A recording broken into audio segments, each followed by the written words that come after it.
Shalom, selamat pagi Bapak Ibu serta saudara yang dikasihi Tuhan. Kiranya berkat, damai sejahtera dan sukacita dari Tuhan Yesus Kristus senantiasa menyertai kita sekalian. Sebelum kita mendengarkan firman Tuhan dan renungan, marilah kita berdoa.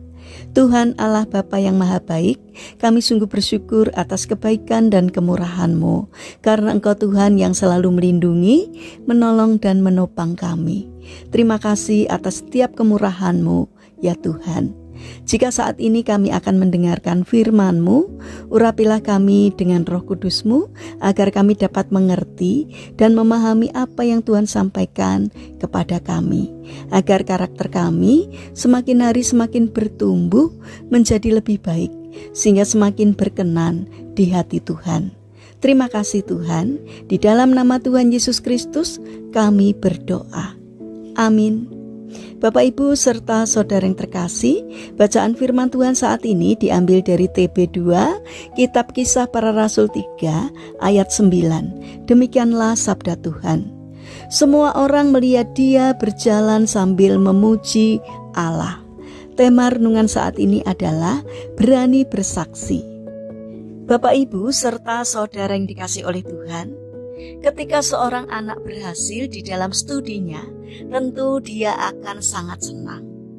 Di sisi lain, orang tuanya menjadi bangga, apalagi kalau dia mencapai nilai tinggi dan mendapat penghargaan atas prestasinya. Maka sangat mungkin orang lain akan bertanya, anak siapakah dia? Atau siapa sih orang tuanya? Anak itu telah mengangkat nama orang tuanya. Demikian juga ketika seseorang menerima berkat atau mukjizat, maka sudah seharusnya itu menjadi jalan untuk sebuah kesaksian di hadapan orang lain. Bapak Ibu serta saudara yang terkasih, kisah si lumpuh di Gerbang Indah telah memberikan contoh untuk hal itu. Dikatakan bahwa semua orang melihat dia berjalan sambil memuji Allah. Mukjizat kesembuhan itu tidak mungkin disembunyikan, dan si lumpuh pun tak mau menyembunyikan dengan berpura-pura untuk lumpuh kembali. Dia berjalan kian kemari, yang mau tidak mau membuat orang-orang di sekitarnya melihat dia. Menariknya adalah dia berjalan sambil memuji Tuhan.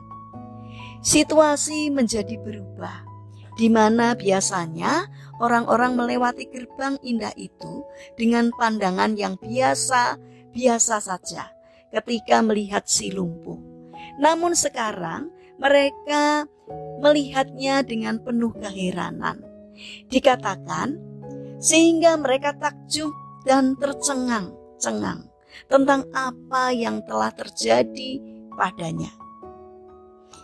Bapak Ibu serta saudara yang terkasih, dengan kejadian itu akhirnya membuat Petrus dan Yohanes berkesempatan untuk memberitakan kabar baik.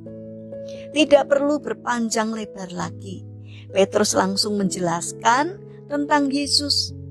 Bayangkan seandainya si lumpuh berpura-pura lumpuh lagi, mungkin karena takut tidak lagi mendapatkan sedekah dan tidak mau berjalan sambil memuji-muji Tuhan, maka tidak ada kesempatan untuk bersaksi tentang Yesus saat itu, karena tidak ada orang yang berkumpul karena terheran-heran.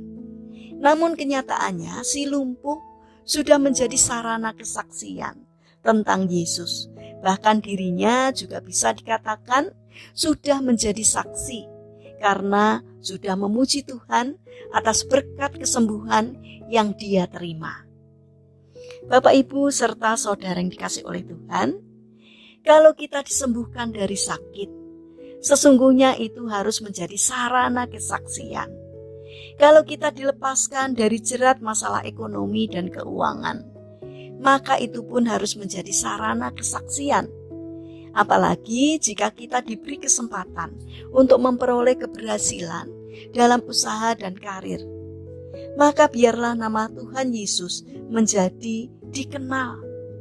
Mari Kita bangun karakter untuk berani bersaksi atas karya Tuhan dalam hidup kita, agar banyak orang menjadi mengenal Tuhan dan memuliakan namanya. Mari kita berdoa. Tuhan Yesus yang Maha Baik, berilah kami keberanian untuk menjadi saksi-Mu, terutama ketika kami mengalami karya mujizat-Mu, sehingga banyak orang yang diselamatkan.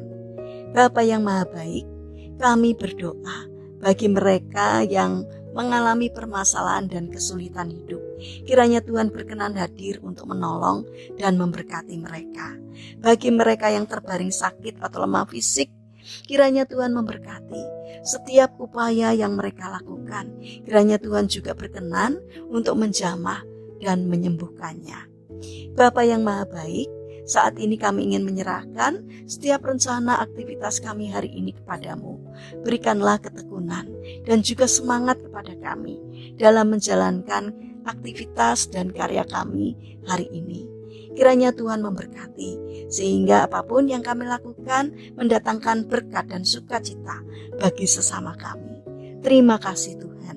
Kami serahkan doa dan permohonan kami hanya di dalam nama Tuhan Yesus Kristus, Allah kami yang hidup. Amin. Puji Tuhan, Bapak Ibu serta saudara yang terkasih, kiranya firman Tuhan dan renungan hari ini dapat menjadi berkat bagi kita semua. Haleluya.